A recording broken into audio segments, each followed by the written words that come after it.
વંદે ગુજરાત.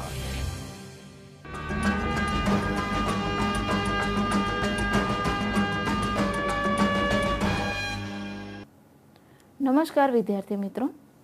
ભૌતિક વિજ્ઞાન ધોરણ 12 ભાગ 1, જેમાં છે પ્રકરણ નંબર 8 વિદ્યુત ચુંબકીય તરંગો. વિદ્યાર્થી મિત્રો, આજે આપણો સેકન્ડ સેશન છે. લાસ્ટ જે સેશન હતો એમાં આપણે વિદ્યુત ચુંબકીય તરંગો વિશેમાં સ્થાનાંતર પ્રવાહની વાત કરી હતી, એમ્પિયર અને મેક્સવેલના નિયમ વિશેની વાત કરી હતી, અને ત્યારબાદ વિદ્યુત ચુંબકીય તરંગોનો ઉદ્ભવ અને એની લાક્ષણિકતાઓ વિશેની આપણે ચર્ચા કરી ગયા હતા. આજનું જે સેશન છે એમાં આપણે જે વિદ્યુત ચુંબકીય તરંગોની અમુક લાક્ષણિકતાઓ બાકી છે એનો અભ્યાસ કરીશું. ત્યારબાદ આપણે વિદ્યુત ચુંબકીય વર્ણપટ અંગેની ચર્ચા કરીશું, જેમાં અલગ અલગ તરંગો વિશે આપણે અભ્યાસ કરવાનો છે, જેવા કે માઇક્રોવેવ તરંગો છે, પછી રેડિયો તરંગો છે, ઇન્ફ્રારેડ, પારજાંબલી તરંગો, પારરક્ત તરંગો, ગામા કિરણો, આ બધા અંગેની આપણે ચર્ચા કરવાની છે. એનો ઉદ્ભવ ક્યાંથી થાય છે અને એના ઉપયોગો આપણને રોજબરોજની જિંદગીમાં ક્યાં ક્યાં થાય છે તેનો આપણે અભ્યાસ કરવાનો છે. અને ત્યારબાદ જો સમયની અનુકૂળતા હશે તો આપણે અમુક ઉદાહરણના દાખલા પણ કવર કરીશું. સો વિદ્યાર્થી મિત્રો, આજનું જે આપણું સેશન છે એ સ્ટાર્ટ કરીએ એ પહેલાં લાસ્ટ જે આપણું સેશન હતું એનું આપણે એક નાનું રિવિઝન લઈ લઈએ કે કેવી રીતે આપણે વિદ્યુત ચુંબકીય તરંગોનો ઉદ્ભવ થાય છે. શરૂઆતથી જો આપણે વાત કરીએ તો મેક્સવેલના સમીકરણથી આપણે શરૂઆત કરવી પડે કે મેક્સવેલની જે વિચારધારા હતી કે જે બદલાતું જતું વિદ્યુત ક્ષેત્ર છે એ આપણને ચુંબકીય ક્ષેત્ર ઉત્પન્ન કરી આપે છે, એવો એનો મત હતો. અને એના માટે એણે એમ્પિયરના સર્કિટના નિયમનો ઉપયોગ કર્યો, ઇન્ટિગ્રેશન B.dl = μ0I. પરંતુ આ જે સમીકરણ છે એનો જ્યારે એણે ઉપયોગ કર્યો ત્યારે એને કંઈક અસંગતતા જણાઈ, એમાં કંઈક ખૂટે છે એવું એણે જણાવ્યું. અને આ જે ખૂટતું પદ હતું એણે એને નામ આપ્યું સ્થાનાંતર પ્રવાહ. અને જે આ સ્થાનાંતર પ્રવાહનું સૂત્ર છે એ વિદ્યાર્થી મિત્રો આપણે તારવ્યું હતું. સ્થાનાંતર પ્રવાહ માટે આપણે કેપેસિટરની 2 પ્લેટોનો ઉપયોગ કરીએ છીએ અને એમાં બહારના કોઈ બિંદુ P આગળ આપણે ચુંબકીય ક્ષેત્રનો જે શોધવાનો પ્રયત્ન કરીએ છીએ. અને જે બહારનું જે બિંદુ P છે એના માટે R ત્રિજ્યાનો એક બંધ ગાળો અથવા લૂપનો ઉપયોગ કરીએ છીએ, જેનું સમતલ એ ચુંબકીય ક્ષેત્રને લંબ રહે તેવી રીતે આપણે ગોઠવીએ છીએ. પરંતુ આ પ્રયોગમાં જ્યારે આપણે અલગ અલગ સપાટીઓ લેતા હતા ત્યારે અમુક સપાટી આગળ આપણને જે ચુંબકીય ક્ષેત્ર છે એનું મૂલ્ય આપણને 0 મળતું હતું. એ જ અસંગતતા હતી અને એ અસંગતતા દૂર કરવા માટે આપણે સ્થાનાંતર પ્રવાહ નામનું નવું પદ એડ કર્યું. અને એ પદ એડ કરવાથી આપણે કોઈ પણ સપાટી લઈએ તો પણ આપણને બિંદુ P આગળ ચુંબકીય ક્ષેત્ર સમાન મળવા લાગ્યું. ત્યારબાદ આપણે વિદ્યુત ચુંબકીય તરંગોના ઉદ્ભવની વાત કરી. વિદ્યુત ચુંબકીય તરંગોના ઉદ્ભવ માટે આપણે દોલન કરતો વિદ્યુતભાર લઈએ છીએ અને જે પ્રવેગિત એની ગતિ હોય છે એના લીધે આપણને વિદ્યુત ચુંબકીય તરંગો મળતા હોય છે. અને આ જે વિદ્યુત ચુંબકીય તરંગોની આવૃત્તિ છે એ દોલન કરતા વિદ્યુતભાર જેટલી જ જોવા મળે છે અને એની જે ઉર્જા છે એ પ્રવેગિત વિદ્યુતભારમાંથી જ જોવા મળે છે. ત્યારબાદ આપણે વિદ્યુત જે ચુંબકીય તરંગો છે એની લાક્ષણિકતાઓની પણ વાત કરી અને આપણે એમ્પિયર અને મેક્સવેલનો નિયમ પણ તારવ્યો. અને ત્યારબાદ આપણે જે ફેરેડેનો પ્રેરણનો નિયમ છે એના ઉપરથી એનું સંમિત વિધાન પણ આપ્યું કે જેવી રીતે બદલાતું જતું ચુંબકીય ક્ષેત્ર એ વિદ્યુત ક્ષેત્ર ઉત્પન્ન કરી આપે છે, એવી જ રીતે બદલાતું જતું વિદ્યુત ક્ષેત્ર એ તમને ચુંબકીય ક્ષેત્ર ઉત્પન્ન કરી આપે છે. આ હતું ફેરેડેનું સંમિત વિધાન. સો વિદ્યાર્થી મિત્રો, આટલે સુધી આપણે લાસ્ટ ટાઈમ જોઈ ગયા છીએ. ચલો હવે તમે બધા રેડી હોય તો આપણે આજનું સેશન સ્ટાર્ટ કરીએ, જેમાં આપણે જે લાસ્ટ ટાઈમ વિદ્યુત ચુંબકીય તરંગોની જે લાક્ષણિકતાઓના અમુક ટોપિક આપણે કવર કરવાના બાકી છે એ આપણે કવર કરીશું. સો જોઈએ હવે આપણે આજનો ટોપિક. આજનો વિદ્યુત ચુંબકીય તરંગો ભાગ 2 થી આપણે સ્ટાર્ટ કરવાના છીએ. વિદ્યુત ચુંબકીય તરંગોની લાક્ષણિકતા. સો હવેની જે નેક્સ્ટ લાક્ષણિકતા એ છે મુક્ત અવકાશ અથવા શૂન્ય અવકાશમાં વિદ્યુત ચુંબકીય તરંગોનો વેગ એક અગત્યનો મૂળભૂત અચળાંક છે અને આ વેગ એ તરંગ લંબાઈથી સ્વતંત્ર છે અને તેનું મૂલ્ય 3×10⁸ મીટર પ્રતિ સેકન્ડ છે. મુક્ત અવકાશ અથવા શૂન્ય અવકાશમાં વિદ્યુત ચુંબકીય તરંગોનો વેગ આપણને ખબર છે, જેને આપણે c વડે દર્શાવીએ છીએ અને c બરાબર આપણને મળે છે 3×10⁸ મીટર પ્રતિ સેકન્ડ. આ વેગનો ઉપયોગ લંબાઈના પ્રમાણિત એકમ મીટરની વ્યાખ્યા આપવામાં આવે છે। મીટરની જ્યારે આપણે વ્યાખ્યા આપવી હોય ત્યારે આપણે આ વેગનો ઉપયોગ કરીએ છીએ। પ્રકાશે શૂન્યાવકાશમાં એટલે 1/c 1/c is equal two આપણે લઈએ છીએ 1/2.99792458 ઇન્ટુ 10⁸ સેકન્ડ જેટલા સમયમાં કાપેલા અંતરને આપણે 1 મીટર તરીકે વ્યાખ્યાયિત કરીએ છીએ। અહીંયા આપણને 1 મીટરની વ્યાખ્યા આપવામાં આવેલી છે કે 1/c એટલે શૂન્યાવકાશમાં પ્રકાશનો વેગ આપણે એપ્રોક્સિમેટ કરીને 3×10⁸ લઈ લઈએ છીએ, પરંતુ જે એનું ઓરિજિનલ મૂલ્ય છે આટલું છે 1/2.99792458 ઇન્ટુ 10⁸ સેકન્ડ। અને આટલી સેકન્ડમાં એણે જેટલું અંતર કાપ્યું હોય એ અંતરને આપણે કહીએ છીએ 1 મીટર। હવે આપણે જોઈએ એની નેક્સ્ટ લાક્ષણિકતા। વિદ્યુત ચુંબકીય તરંગો વિકિરણનો તરંગ સ્વભાવ પ્રસ્થાપિત કરે છે, એટલે કે એ વિવર્તન, વક્રીભવન અને ધ્રુવીભવન એ ત્રણેય ઘટનાઓનો અનુભવ કરે છે। આ પણ એક એની લાક્ષણિકતા છે કે વિદ્યુત ચુંબકીય તરંગોમાં આપણને વક્રીભવન પણ જોવા મળે છે, એટલે વિદ્યુત ચુંબકીય તરંગો સપાટી આગળ વાંકા પણ વળી શકતા હશે। બીજું એનું વિવર્તન પણ જોવા મળે છે અને ધ્રુવીભવન રિફ્લેક્શન પણ જોવા મળે છે અને ધ્રુવીભવન પણ જોવા મળે છે। વિદ્યુત ચુંબકીય તરંગો એ પોતે ધ્રુવીભૂત તરંગો છે। વિદ્યુત ચુંબકીય તરંગો ઉર્જા અને વેગમાનનું વહન કરે છે તથા વેગમાનને પોતે વહન કરે છે, એટલે સપાટી ઉપર દબાણ પણ લગાડે છે અને આ જે દબાણ છે એને આપણે કહીએ છીએ વિકિરણ દબાણ। વિકિરણ દબાણનું આપણે સૂત્ર પણ તારવી શકીએ છીએ। જો t સમયમાં આપાત થતી કુલ ઉર્જા u હોય તો સપાટી ઉપર આપાત થતું કુલ વેગમાન p is equal two u/c, જ્યાં u છે ઉર્જા અને c છે પ્રકાશનો વેગ અને p છે આપણું કુલ વેગમાન। તો વિદ્યાર્થી મિત્રો, આટલે સુધી વાત હતી આપણે વિદ્યુત ચુંબકીય તરંગોની લાક્ષણિકતાઓ। આ બધી એની લાક્ષણિકતાઓ છે। હવે આ જે ટોપિક છે એ પતે એટલે આપણે નેક્સ્ટ આપણો ટોપિક ચાલુ કરીશું વિદ્યુત ચુંબકીય વર્ણપટનો। વિદ્યુત ચુંબકીય તરંગોનો જેટલી પણ લાક્ષણિકતાઓ છે તમારે 1 by 1 યાદ રાખવાની છે। હવે આપણે નેક્સ્ટ જોઈએ વિદ્યુત ચુંબકીય વર્ણપટ। તરંગ લંબાઈ અથવા આવૃત્તિને આધારે વિદ્યુત ચુંબકીય તરંગોના વર્ગીકરણને વિદ્યુત ચુંબકીય વર્ણપટ કહેવામાં આવે છે। આપણે તરંગ લંબાઈ અને આવૃત્તિને આધારે જ્યારે વિદ્યુત ચુંબકીય તરંગોને અલગ અલગ ભાગમાં વહેંચીએ ત્યારે એ જે વર્ગીકરણ છે એને આપણે કહીએ છીએ વિદ્યુત ચુંબકીય વર્ણપટ। આ વર્ગીકરણ મોટે ભાગે તેમને કેવી રીતે ઉત્પન્ન કર્યા છે અથવા આપણે એને કેવી રીતે પારખી શકીએ છીએ એના આધારે કરવામાં આવે છે। વિદ્યુત ચુંબકીય વર્ણપટની તરંગ લંબાઈને અનુરૂપ જુદા જુદા વિભાગો તરંગ લંબાઈના ઉતરતા ક્રમમાં નીચે મુજબ જોવા મળે છે। તરંગ લંબાઈનો ઉતરતો ક્રમ એટલે આ બધાની તરંગ લંબાઈ ઓછી હશે એ પ્રમાણે એને ગોઠવવામાં આવ્યા છે।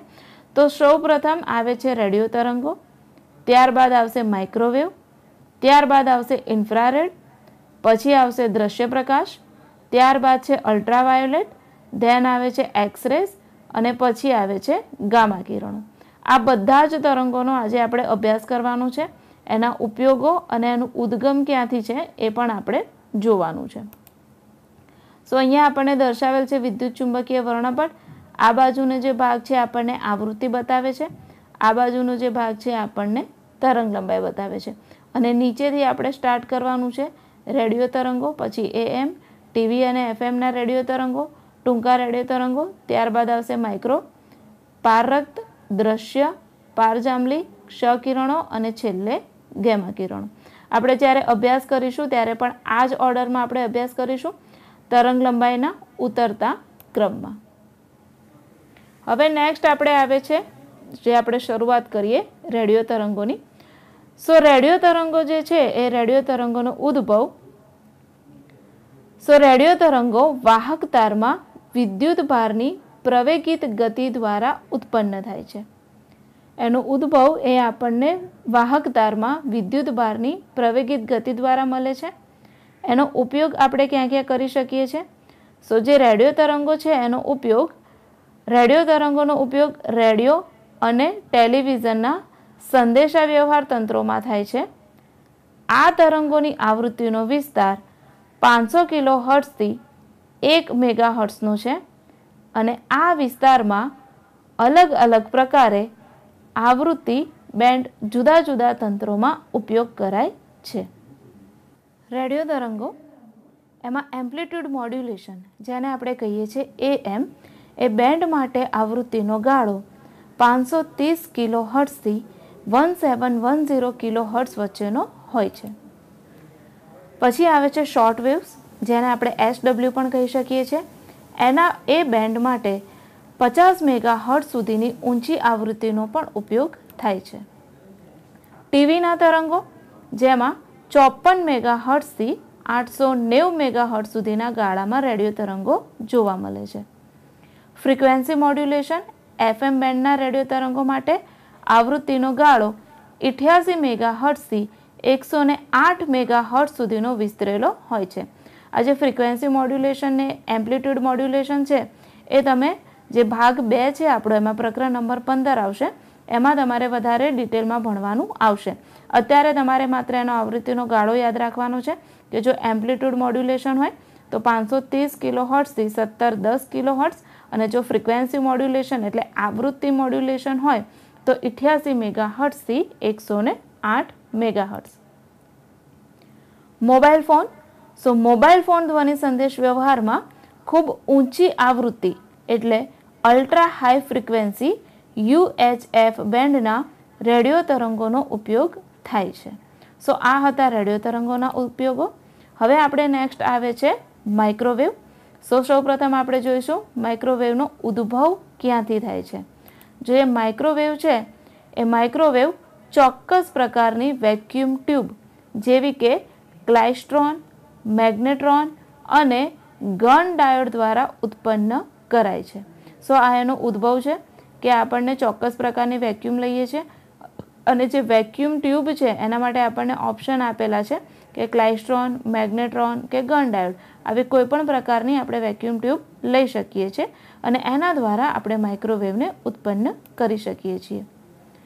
માઇક્રો તરંગોની આવૃત્તિનો સમયગાળો 0.3 ગીગાહર્ટ્ઝથી 300 ગીગાહર્ટ્ઝ છે અને તે ટૂંકી તરંગ લંબાઈ ધરાવતા રેડિયો તરંગો છે.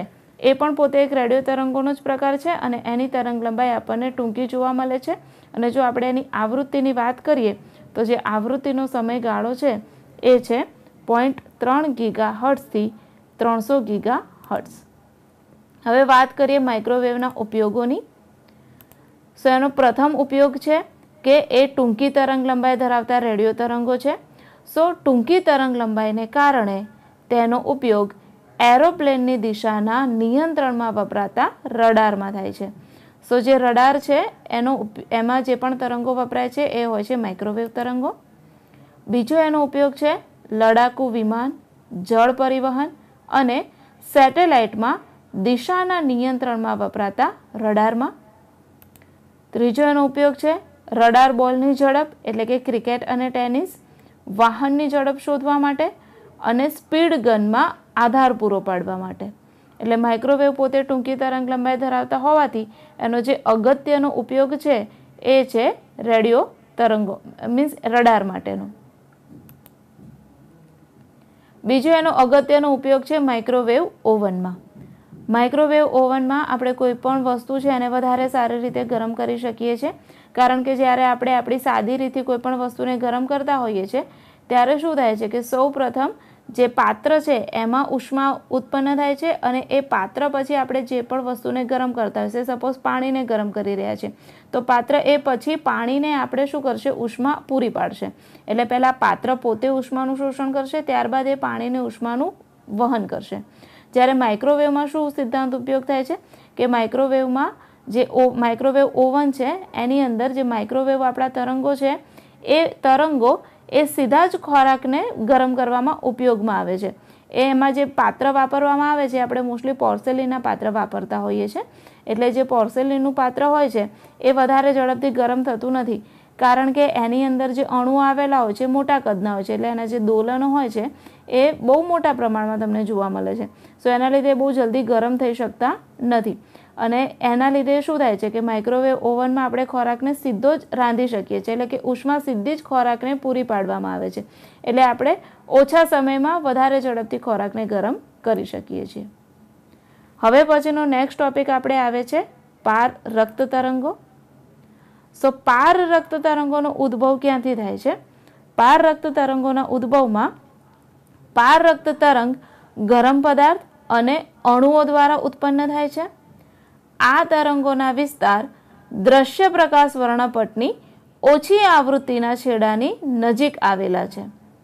પાર રક્ત તરંગોને આપણે ઉષ્મા તરંગો તરીકે પણ ઓળખીએ છીએ, કારણ કે મોટા ભાગના દ્રવ્યમાં રહેલા પાણીના અણુઓ સહેલાઈથી પાર રક્ત તરંગોનું શોષણ કરી લે છે.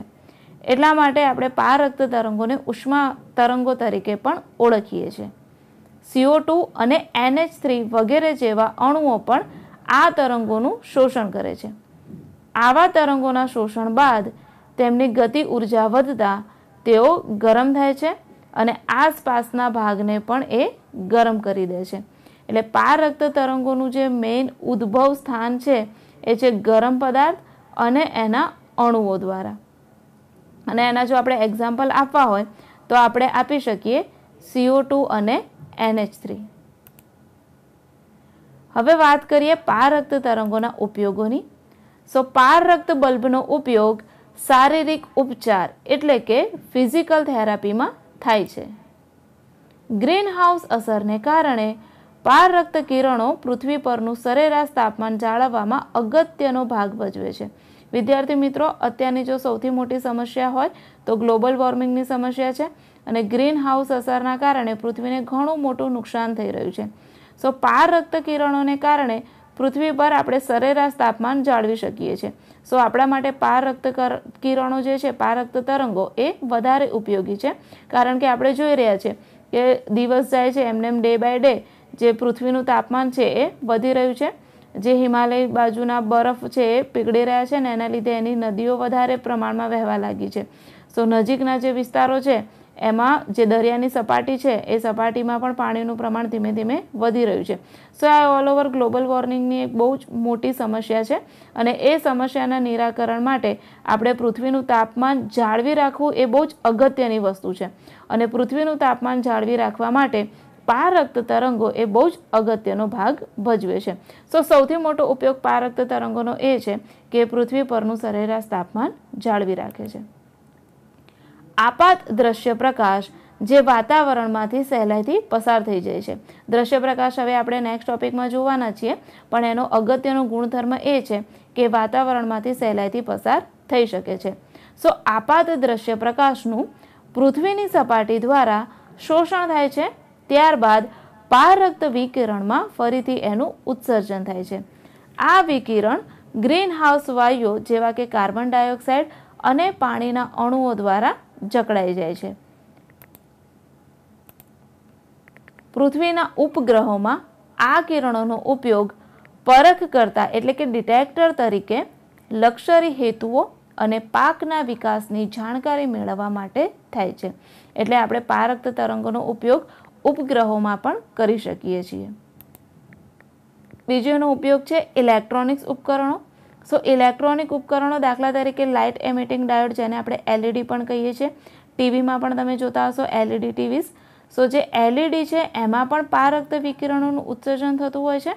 સો ઇલેક્ટ્રોનિક ઉપકરણો દાખલા તરીકે લાઇટ એમિટિંગ ડાયોડમાં પણ પાર રક્ત વિકિરણોનું ઉત્સર્જન થાય છે, જેનો ઉપયોગ ટીવી, રેડિયો, વિડીયો રેકોર્ડર અને હાઈ-ફાઈ તંત્રોમાં રિમોટ સ્વિચમાં ખૂબ બહોળા પ્રમાણમાં જોવા મળે છે. આપણે રિમોટ સ્વિચિંગમાં પણ એનો ઉપયોગ કરી શકીએ છીએ. સો જે રિમોટ આપણે યુઝ કરીએ છીએ ટીવી માટે અથવા કોઈ પણ આપણે ઇલેક્ટ્રોનિક ઉપકરણો માટે, તો જે પણ તરંગો પસાર થતા હોય છે એ કયા તરંગો હોય છે? પાર રક્ત તરંગો. અત્યારે તો તમે વિડીયો રેકોર્ડરમાં પણ જોઈ શકો છો કે રિમોટ આપેલા હોય છે અને તમારે જસ્ટ એને પ્રેસ કરીને જે પણ વિડીયો તમારે પ્લે કરવા હોય તમે પ્લે કરી શકો છો. બીજી હાઈફાઈ તંત્ર પણ તમે અત્યારે જોયા હશે કે અત્યારના જમાનામાં લેટેસ્ટ ટેકનોલોજી આવી ગઈ છે. સો ઘણા બધા ઇલેક્ટ્રોનિક ઉપકરણો તમારી જે ડે ટુ ડે લાઈફ છે એને ઇઝી કરી આપે છે. પણ એ જે ઇઝી કરવા પાછળનું મેઇન રીઝન છે એ છે પારરક્ત તરંગો, અને એના જ કારણે આપણી લાઈફ વધારે ઇઝી થઈ ગઈ છે કે જે પણ આપણા ગેઝેટ છે એને આપણે સરળતાથી ઉપયોગ કરી શકીએ છીએ. હવે પછીનો નેક્સ્ટ ટોપિક આપણે આવે છે દ્રશ્ય પ્રકાશ. સો દ્રશ્ય પ્રકાશનો ઉદ્ભવ ક્યાંથી થાય છે એ આપણે જોઈ લઈએ. સો દ્રશ્ય પ્રકાશ તરંગો એ સૂર્યમાંથી આવતા વિકિરણોનો જ એક ભાગ છે. આ કિરણો આપણને જ્વાળાઓ, બલ્બ, ઇન્કડેસન્ટ લેમ્પ આ બધા દ્વારા આપણે એને ઉત્પન્ન કરી શકીએ છીએ. આ વર્ણપટનો એક એવો ભાગ છે જે મનુષ્યની આંખ દ્વારા પરખાય છે. એટલે કે દ્રશ્ય પ્રકાશ તરંગોને જ આપણે જોઈ શકીએ છીએ, બીજા કોઈ તરંગોને આપણે જોઈ શકતા નથી. અમુક પ્રાણીઓ એવા હોય છે કે જે અમુક પ્રકારના તરંગોને જોઈ શકતા હોય છે. એમનામાં એવી વિશિષ્ટ ક્ષમતા આપેલી હોય છે કુદરતી કે એ લોકો અમુક પ્રકારના તરંગોને પારખી શકે છે. પરંતુ મનુષ્યની એક મર્યાદા હોય છે કે માત્ર દ્રશ્ય પ્રકાશ તરંગોને જ પારખી શકે છે. દ્રશ્ય પ્રકાશ જે તરંગો છે એની આવૃત્તિનો જો આપણે વિસ્તાર લઈએ તો જે એની આવૃત્તિ છે એ 4 × 10⁴ હર્ટ્ઝથી લગભગ 7 × 10⁻14 હર્ટ્ઝ જેટલી જોવા મળે છે. અને જો એની તરંગ લંબાઈ લઈએ તો એની તરંગ લંબાઈ 4000 એંગસ્ટ્રોમથી 7000 એંગસ્ટ્રોમના ગાળામાં જોવા મળે છે. દ્રશ્ય પ્રકાશ તરંગોના ઉપયોગો જો આપણે લઈએ તો એના ઉપયોગો કે દ્રશ્ય પ્રકાશ તરંગો માટે આપણી આંખ સંવેદનશીલ છે. આપણે દ્રશ્ય પ્રકાશ તરંગોને જોઈ શકીએ છીએ. જુદા જુદા પ્રાણીઓ જુદી જુદી તરંગ લંબાઈ માટે સંવેદનશીલ હોય છે.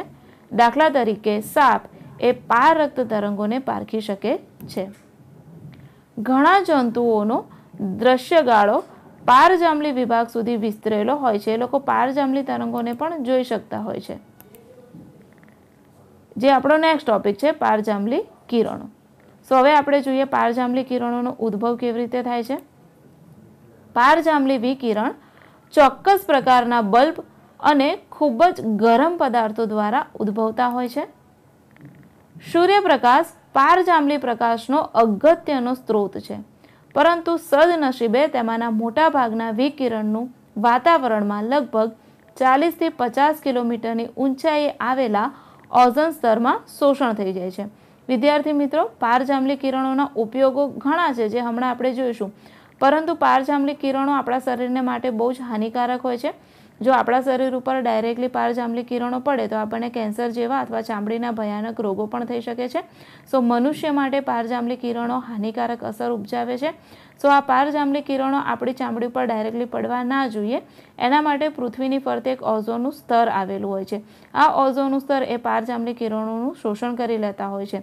પરંતુ હમણાં જે સેટેલાઇટ્સના ઉપયોગો વધી ગયા છે, ઉપરાંત વાતાવરણમાંના પ્રદૂષણના લીધે ઓઝોનના સ્તરમાં ગાબડા પડવા લાગ્યા છે. એના લીધે પારજાંબલી કિરણો સીધા જ પૃથ્વી ઉપર પહોંચવા લાગ્યા છે.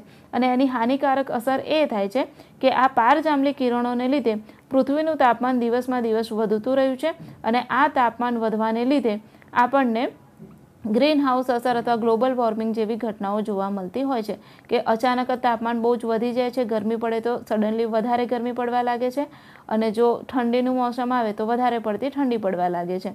સો આ બધા જે વાતાવરણમાં મિસમેચ જોવા મળે છે એનું કારણ છે ગ્લોબલ વોર્મિંગ. અને એના માટે ક્યાંક ને ક્યાંક જવાબદાર છે પારજાંબલી કિરણો, કારણ કે એ પૃથ્વીના તાપમાનમાં વધારો કરી આપે છે. પારજાંબલી કિરણની જે તરંગ લંબાઈ છે એ છે 400 નેનોમીટરથી 0.6 નેનોમીટર. સો એનો વિસ્તાર 400 નેનોમીટરથી 0.6 નેનોમીટર સુધી વિસ્તરેલો હોય છે.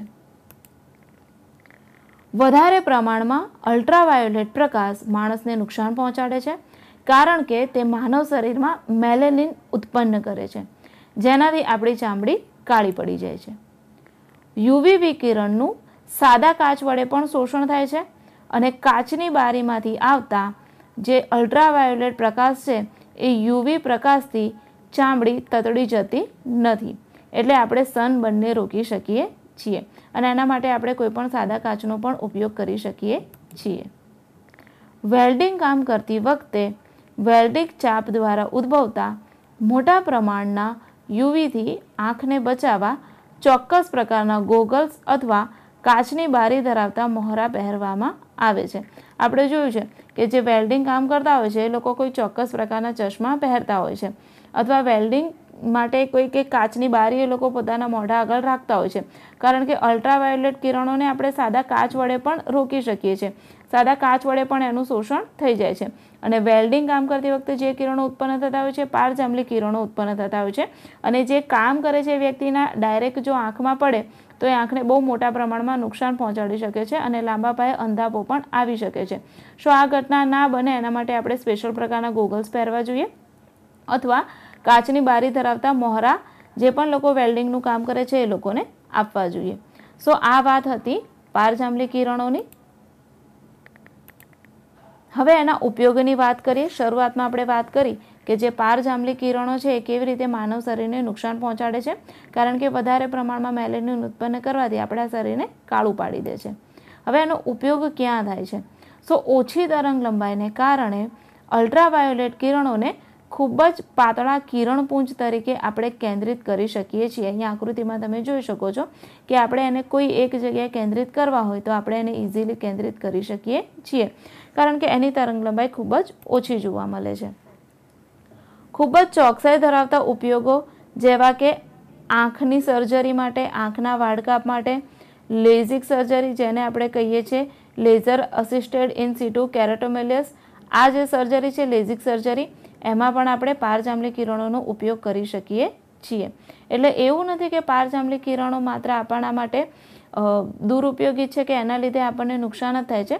ઘણી બધી એવી જગ્યાઓ છે જ્યાં આપણને પારજાંબલી કિરણો બહુ જ વધારે ઉપયોગી થઈ શકે છે। અને મેઇન તો આપણું આંખની જે સર્જરી છે એ જે બહુ જ ક્રુશિયસ હોય છે આંખની સર્જરી, એના માટે આપણે પારજાંબલી કિરણોનો ઉપયોગ કરીએ છીએ। સો આ વાત હતી પારજાંબલી કિરણોની। હજી જો આપણે એનો ઉપયોગ જોઈએ તો યુવી લેમ્પ જે બલ્બ છે એનો ઉપયોગ પાણી શુદ્ધ કરવાના સાધનમાં જંતુનાશક તરીકે થાય છે। જો તમે કોઈકવાર આરો પ્લાન્ટ જોયો હોય તમારા ઘરમાં અથવા શાળામાં કોઈ પણ જગ્યાએ, તો એમાં જંતુનાશક તરીકે આપણે એક અલ્ટ્રાવાયોલેટ લેમ્પનો ઉપયોગ કરીએ છીએ। તો પાણીમાં જેટલા પણ બેક્ટેરિયા ઉત્પન્ન થતા હોય એ બધાનો એ નાશ કરી દે છે અને આપણે શુદ્ધ પાણી પી શકીએ છીએ।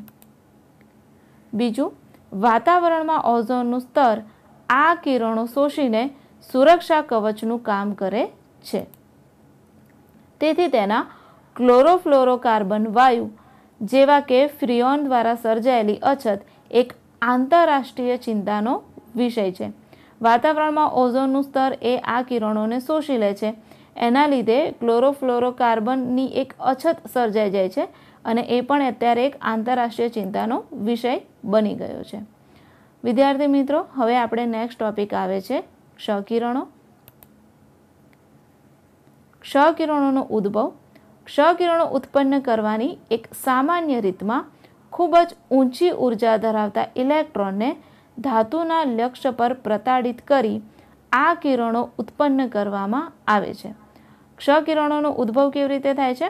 તો આપણે ખૂબ જ ઊંચી ઉર્જા ધરાવતા ઇલેક્ટ્રોનનો ઉપયોગ કરીએ છીએ અને આ ઇલેક્ટ્રોનને કોઈ પણ ધાતુ આપણે જે પણ ટાર્ગેટ ડિસાઇડ કર્યો હોય એના ઉપર જોરથી પ્રતાડિત કરવામાં આવે છે અને એનાથી ક્ષકિરણો ઉત્પન્ન થાય છે। ક્ષકિરણોની જો તરંગ લંબાઈના વિસ્તારની વાત કરીએ તો તરંગ લંબાઈનો વિસ્તાર 10⁻8 મીટર એટલે 10 નેનોમીટરથી 10⁻13 મીટર એટલે 10⁻4 નેનોમીટર સુધીની તરંગ લંબાઈનો ગાળો ધરાવે છે।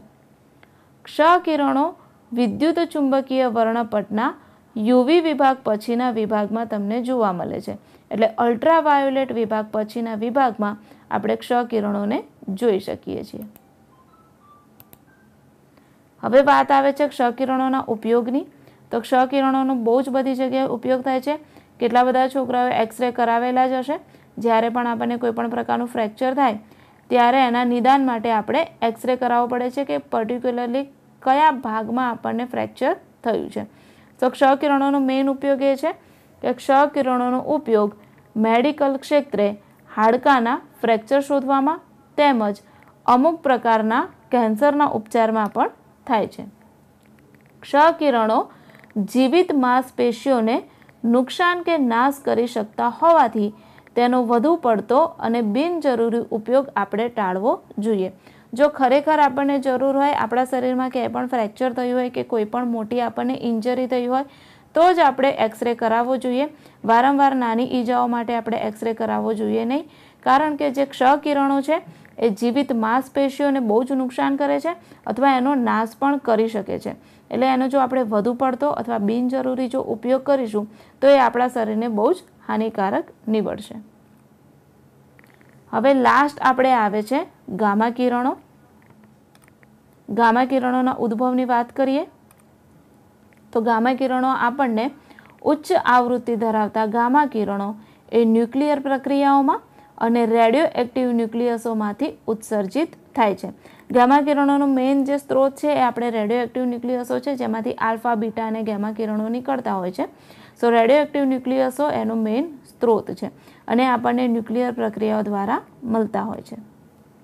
આ કિરણો વિદ્યુત ચુંબકીય વર્ણપટની સૌથી વધારે આવૃત્તિના વિભાગમાં આવે છે. તેમની તરંગ લંબાઈ લગભગ 10⁻10 મીટરથી 10⁻14 મીટર કરતાં પણ નાની જોવા મળે છે. એટલે ખૂબ જ નાની તરંગ લંબાઈ ધરાવતા કિરણો છે.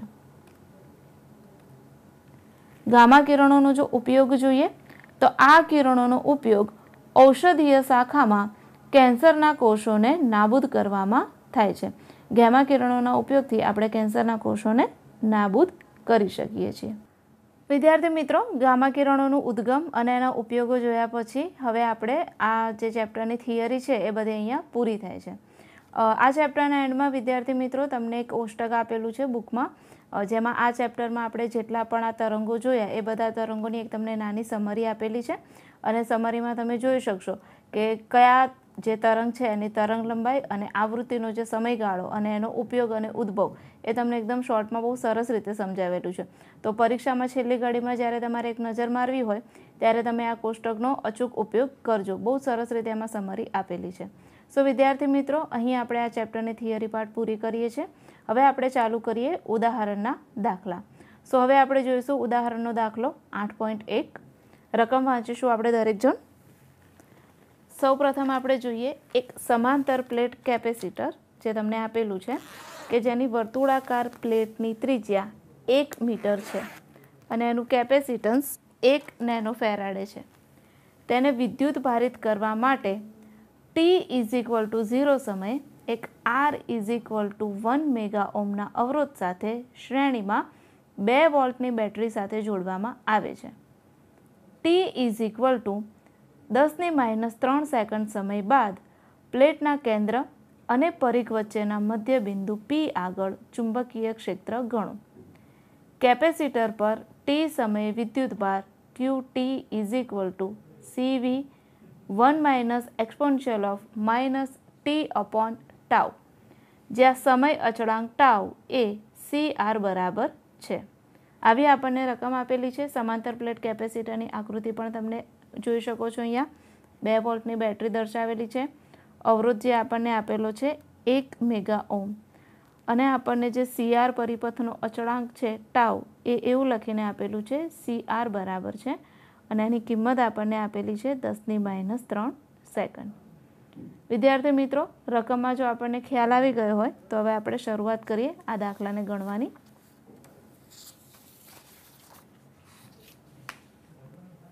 સૌપ્રથમ આપણે લખીશું CR પરિપથનો અચળાંક.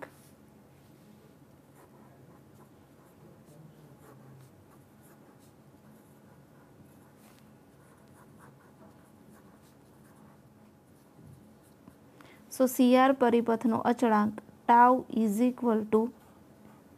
CR=10⁻³ સેકન્ડ આપેલ છે.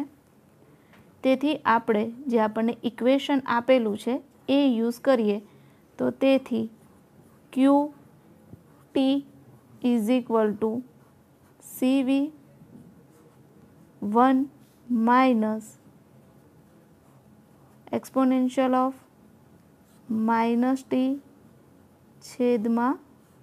t/τ. કિંમત જે આપેલી છે એ આપણે જો લખી લઈએ તો અહીંયા આવી જશે 2 ગુણ્યા 10⁻⁹ ઇન્ટુ 1 - एक्सपोनेंशियल ऑफ -t છેદમાં 10⁻3 આવું એક ઇક્વેશન આપણી પાસે આવી જશે. હવે જો આપણે વિદ્યુત ક્ષેત્ર શોધવું હોય તો અહીંયા આપણે એવું લખી શકીએ કે t સમયે બે પ્લેટોની વચ્ચે રહેલું વિદ્યુત ક્ષેત્ર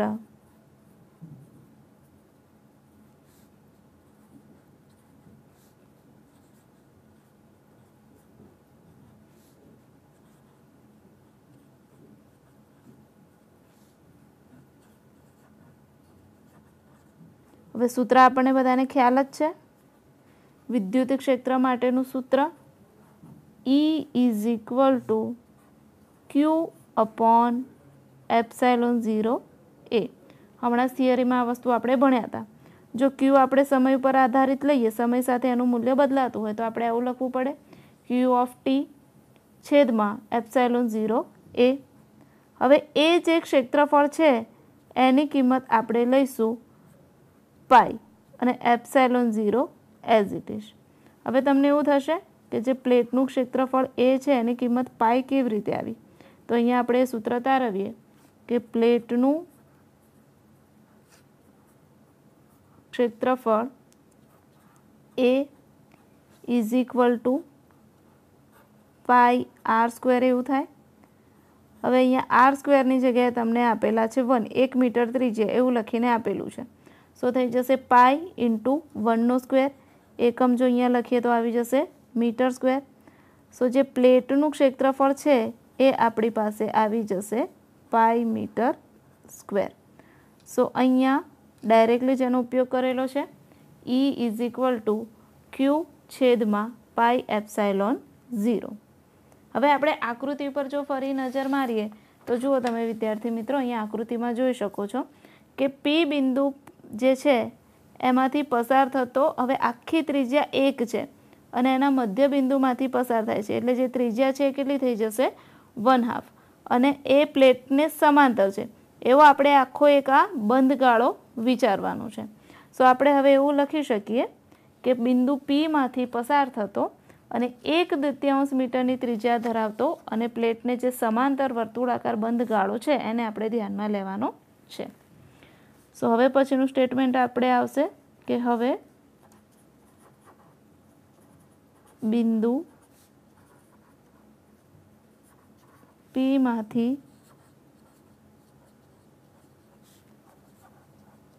પસાર થતો 1/2 મીટર ત્રિજ્યા ધરાવતો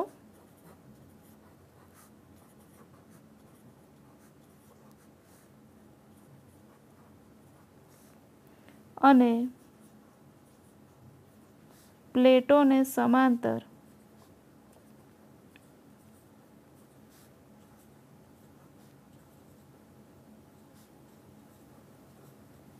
એક વર્તુળાકાર બંધ ગાળો ધ્યાનમાં લો. એક વર્તુળાકાર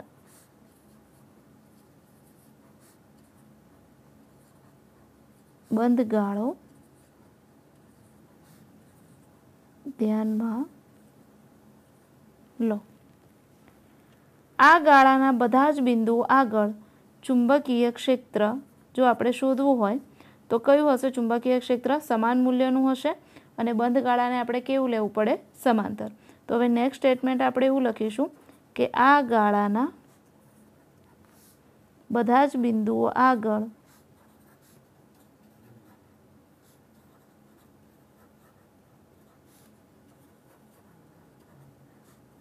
ચુંબકીય ક્ષેત્ર B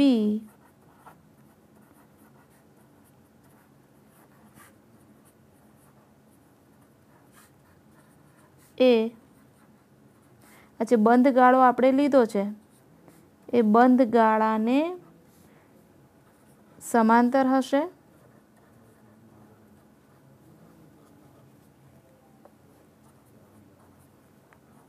અને એનું મૂલ્ય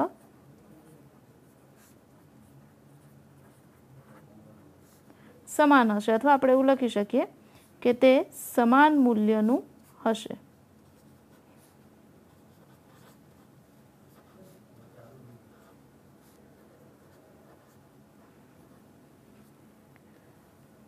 હવે જો આપણે ક્ષેત્રફળ શોધવું હોય તો આપણી પાસે જે વિદ્યુત ફ્લક્સ છે એનું સૂત્ર છે, તો અહીંયા આપણે એવું લખી શકીએ કે phi E is equal to E ગુણ્યા ક્ષેત્રફળ। સો ક્ષેત્રફળની જગ્યાએ આપણે અહીંયા લખી શકીશું બંધ ગાળાનું ક્ષેત્રફળ। સો ઈ ગુણ્યા, કારણ કે ફ્લક્સનું સૂત્ર છે આપણી પાસે ઈ ગુણ્યા એ, સો ઈ ગુણ્યા બંધ ગાળાના ક્ષેત્રફળની જગ્યાએ પાઈ આર સ્ક્વેર ડાયરેક્ટ લખી દઈએ તો, અને પાઈ આર સ્ક્વેરની જગ્યાએ અહીંયા આપણે લખી શકીશું 1/2, કારણ કે આપણે શું લીધું છે 1/2 મીટર ત્રિજ્યા। સો આરની જગ્યાએ આપણે લખીશું 1/2। સો આ પ્રમાણેનું ઇક્વેશન આપણી પાસે થઈ ગયું। જો આને આપણે વધારે સિમ્પ્લિફાય કરીએ તો આ પ્રમાણે આપણે લખી શકીએ phi E is equal to pi E divide by 4, અને જો ઈની કિંમત આમાં આપણે મૂકી દઈએ તો આપણી પાસે ઇક્વેશન આવી જશે Q/4ε0। હવે આપણને સ્થાનાંતર પ્રવાહની કિંમત આપેલી છે, અથવા સ્થાનાંતર પ્રવાહનું જો સૂત્ર આપણે શોધવું હોય તો સ્થાનાંતર પ્રવાહનું સૂત્ર આપણી પાસે શું થઈ જશે ID is equal to ε0 d∅e/dt। થિયરીમાં આપણે ભણ્યા કે જે સ્થાનાંતર પ્રવાહ છે એને આપણે આવી રીતે દર્શાવી શકીએ છીએ ε0 d∅e/dt, અને આપણને જે સમય આપેલો છે એ આપેલો છે t is equal two 10⁻³ second. તો આપણે અહીંયા આવું લખી શકીએ કે t ઇઝ ઇક્વલ ટુ જો 10⁻³ સેકન્ડ હોય તો t ઇઝ ઇક્વલ ટુ 10⁻, આ જે સ્થાનાંતર પ્રવાહ છે એની કિંમત આપણે ક્યારે લઈએ છીએ, સો t is equal two 10⁻³ second જેટલા સમયે સ્થાનાંતર પ્રવાહ।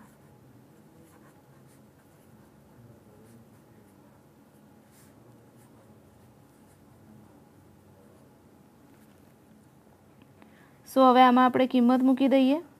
સો ID ઇઝ ઇક્વલ ટુ તમારે થઈ જશે 1/4 ઇન્ટુ dq/dt। આ જે d∅/dt છે એનું આપણે કરી દીધું છે વિકલન। આ જે ફાઈ છે એને d∅/dt કરી દઈએ એટલે આપણને અહીંયા મળી જશે 1/4, અને અહીંયા જો આને વધારે સિમ્પ્લિફાય કરીને સમજાવું તો અહીંયા સાઈડમાં હું લખું છું કે આ ઇક્વેશન આપણું ક્યાંથી આવ્યું। સો ID ઇઝ ઇક્વલ ટુ જો આવું તો છે જ ε0 d/dt। હવે આ જે આ ફાઈ ઈ છે એની જગ્યાએ હું આ કિંમત મૂકી દઉં છું। સો d/dt અહીંયા આવી જશે Q/4ε0, બરાબર। તો હવે આમાંથી જે અચળાંક છે એ બહાર નીકળી જશે।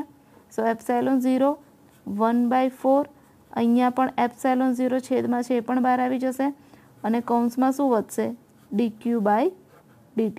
સો ε0 અહીંયાથી કટ થઈ ગયા, વધ્યું શું તમારી પાસે 1/4 dq/dt,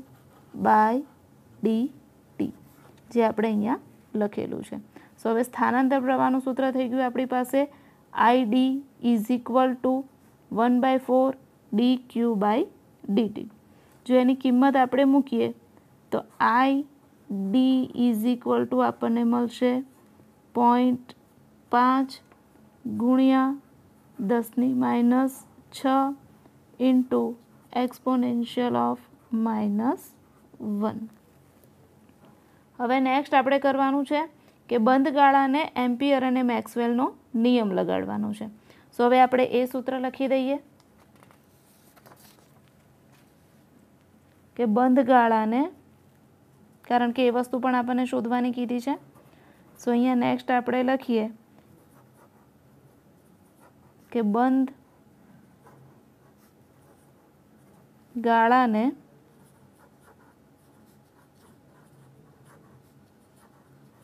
એમ્પિયર મેક્સવેલ નિયમ લગાવતા.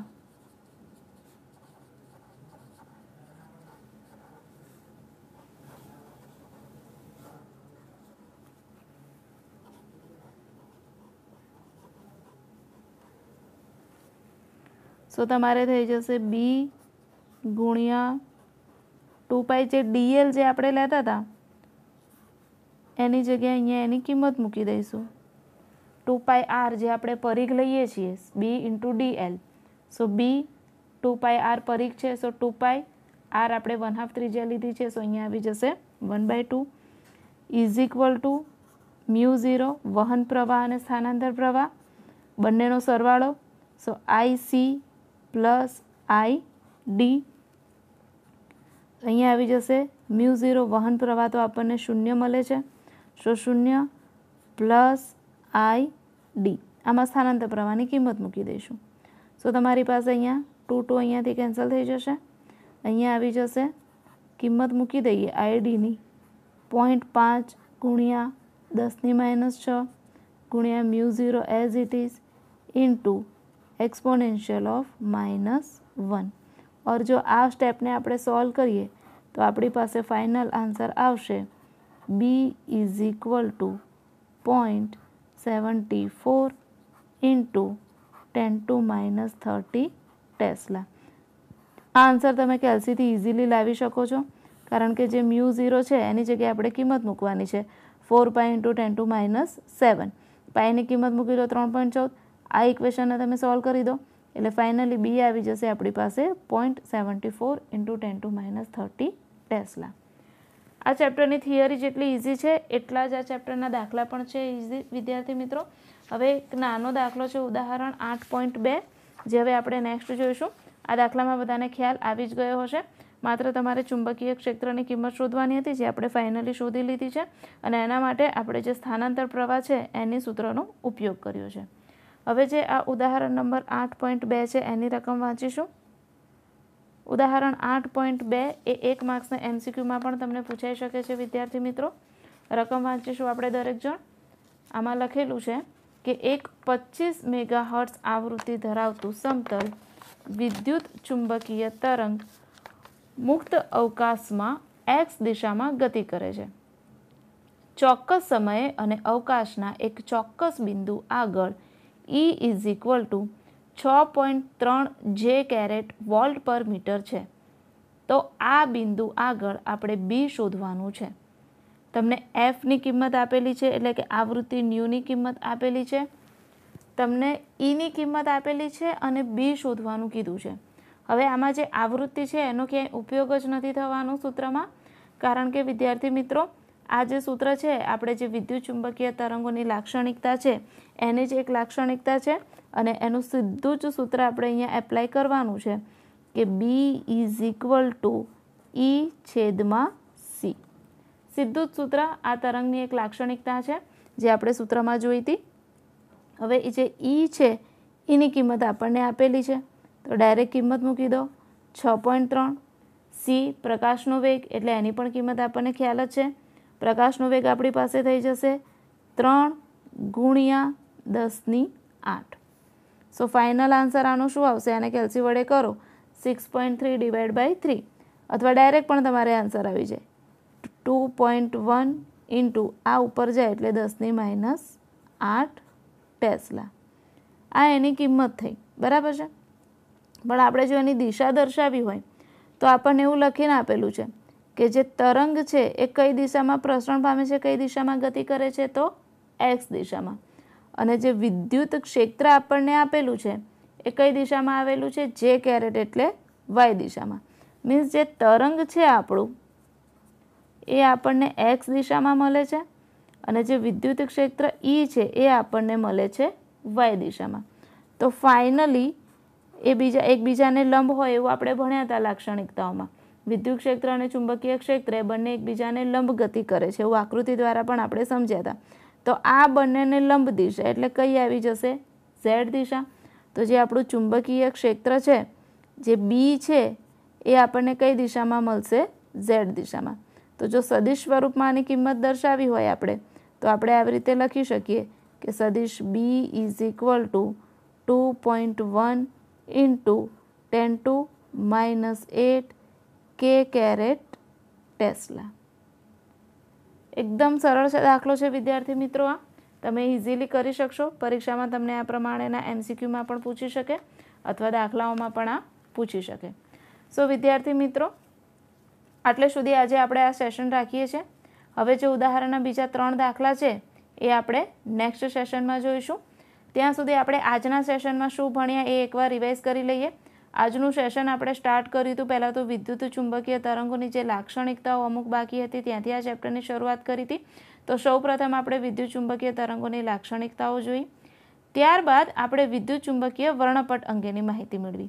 सो जे विद्युत चुंबकीय वर्णपट छे एना अलग अलग प्रकारो एनी तरंग लंबाई अने आवृत्तिने आधारे करवामां आवे छे के जो एनी तरंग लंबाई अने आवृत्ति एने केवी द्वारा आपणे एने परख करी शकीए छीए।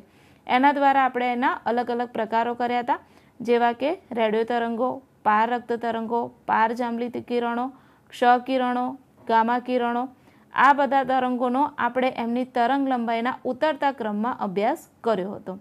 आ बधा ज तरंगो जे छे एना उद्भव स्थान क्या छे अने एनु जे उपयोगो छे ए कई कई जग्याए आपणे करीए छे ए बधा ज विषे आपणे माहिती मेळवी।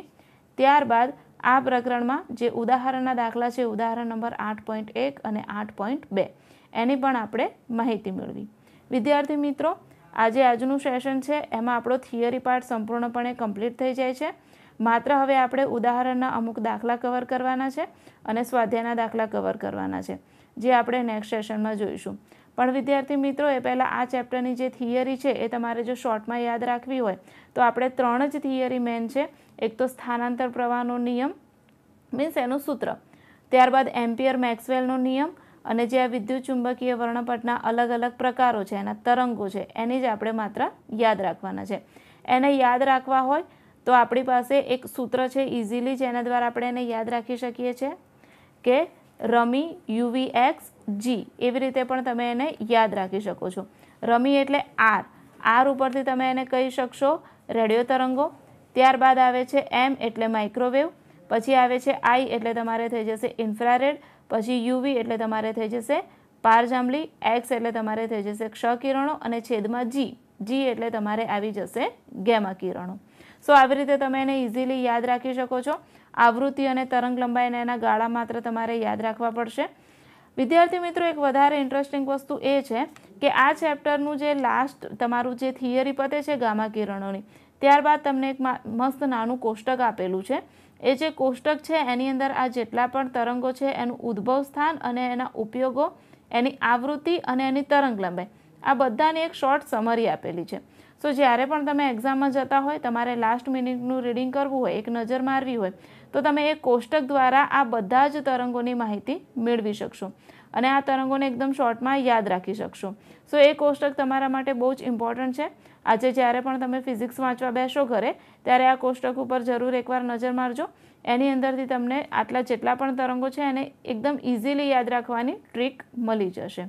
વિદ્યાર્થી મિત્રો, સો આજે આ સેશન આપણે આટલે સુધી રાખીએ છીએ।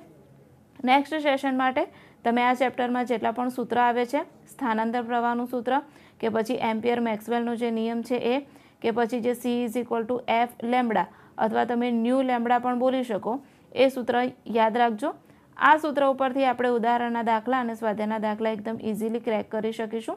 એકદમ સરળ અને યાદ રહી જાય અને મજાનું ચેપ્ટર છે વિદ્યાર્થી મિત્રો। બે જ જે હતું તમારા લેક્ચર્સ, એ બે જ લેક્ચર્સમાં આપણે થિયરી તો કમ્પ્લીટ કરી દીધી છે। સ્વાધ્યાય હવે માત્ર એક લેક્ચરમાં કમ્પ્લીટ થઈ જશે અને 5 જ માર્ક્સમાં ચેપ્ટર તમારે પૂછાય છે। પણ 5 માર્ક્સ તમને ફૂલી કવર કરી આપે એવું ચેપ્ટર છે, કારણ કે થિયરી પાર્ટ વધારે છે અને યાદ રહી જાય એવો પાર્ટ છે। સો વિદ્યાર્થી મિત્રો, હવે આપણે મળીશું નેક્સ્ટ સેશનમાં। ત્યાં સુધી વંદે ગુજરાત।